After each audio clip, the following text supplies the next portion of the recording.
O Tribunal de Justiça de Goiás mandou a júri popular o suposto serial killer Tiago Henrique Gomes da Rocha, de 27 anos.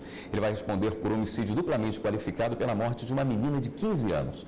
O vigilante confessou à polícia ter cometido 29 assassinatos.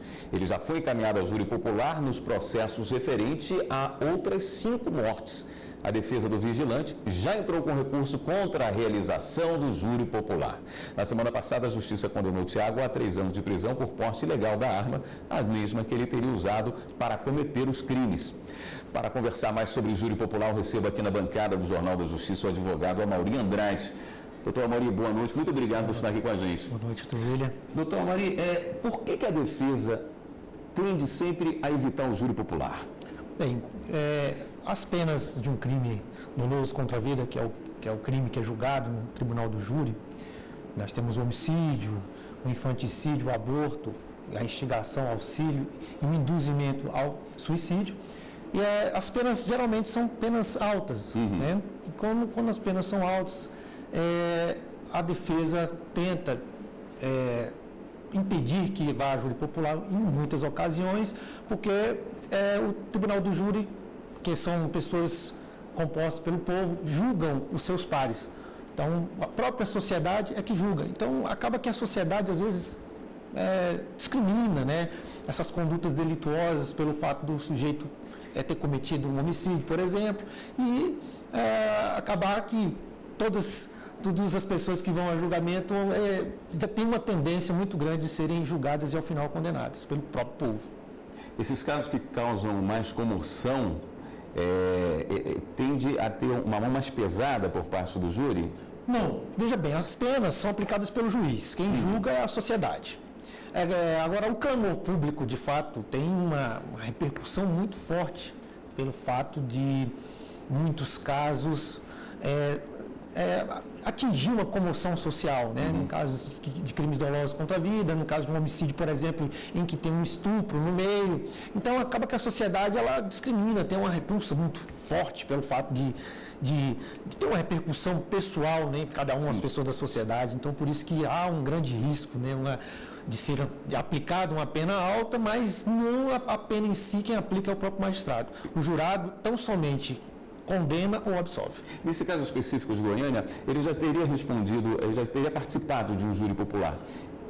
E agora ele estaria novamente indo ao júri popular. Existe nenhum impedimento para que isso aconteça 2 ou mais vezes? Não, se a conduta fática, se a conduta delituosa dele foi com várias vítimas em contextos fáticos distintos, ele poderá ir à júri popular quantas vezes forem necessárias e quantas vítimas forem atingidas. Agora, se tiver mais ou menos 2 ou 3 vítimas atingidas em um só contexto, ele vai apenas a um julgamento. Mas se forem várias vítimas em contextos fáticos distintos, ele irá quantas vezes forem necessárias. Se foram 29 crimes, 29 vezes. Entendeu? Então, depende muito da quantidade de vítima, se foi pelo mesmo contexto fático ou não. Vamos falar um pouquinho como é que é feita a formação desse júri, como são escolhidas as pessoas que vão participar? Bem, as pessoas que são escolhidas para compor o conselho de sentença, que se dá o nome no julgamento dos crimes dolosos contra a vida, é feita pela escolha da sociedade, uma pessoa que mora na localidade ali onde o crime ocorreu, na cidade, né? Ou se for no caso de municípios mais próximos. Essas pessoas são escolhidas de forma muito bem detalhada pelo próprio cartório da vara, onde tramita o crime doloso contra a vida, que é o tribunal do júri, que a pessoa que nunca respondeu o processo, que sequer teve alguma passagem pela polícia. Então, são pessoas da sociedade, porém, pessoas, vamos se dizer, com ficha limpa, que nunca tiveram nenhuma condenação ou até mesmo uma passagem pela polícia. Então, é bem detalhado que a pessoa que tem que ir à júri popular para julgar os seus pares, ela tem que ter uma imagem limpa, tem que ter uma vida pura, vamos se dizer. Além de servir à sociedade, existe mais algum incentivo para que a pessoa participe do júri? Bem, os jurados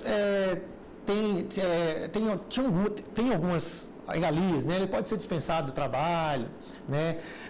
Ao contrário também, se não participar do júri popular, ele poderá sofrer sanções de 1 até 10 salários mínimos se ele não comparecer. Então, tem algumas implicações positivas e negativas também em relação à ida ao tribunal do júri ou não comparecimento, porque é uma chamada obrigatória do judiciário. Ontem nós acompanhamos o julgamento de Fernandinho Beiramar, junto a um júri popular, há mais 120 anos, mas ele já devia algumas dezenas de anos. Que diferença faz esse acúmulo, esse aumento na pena de uma pessoa como o Fernandinho Beiramar? Bem, o acúmulo da pena, o que pode incorrer aí de implicação para ele são o alcance de alguns benefícios da execução penal, como a progressão de regime, o livramento condicional, né, alguns benefícios que a lei de execução penal prevê. Agora, quanto à somatória dessas penas, né, nosso país não preserva-se as penas de caráter perpétuo. O próprio artigo 75 do Código Penal já prevê que a pessoa não poderá cumprir pena privativa de liberdade não superior a 30 anos.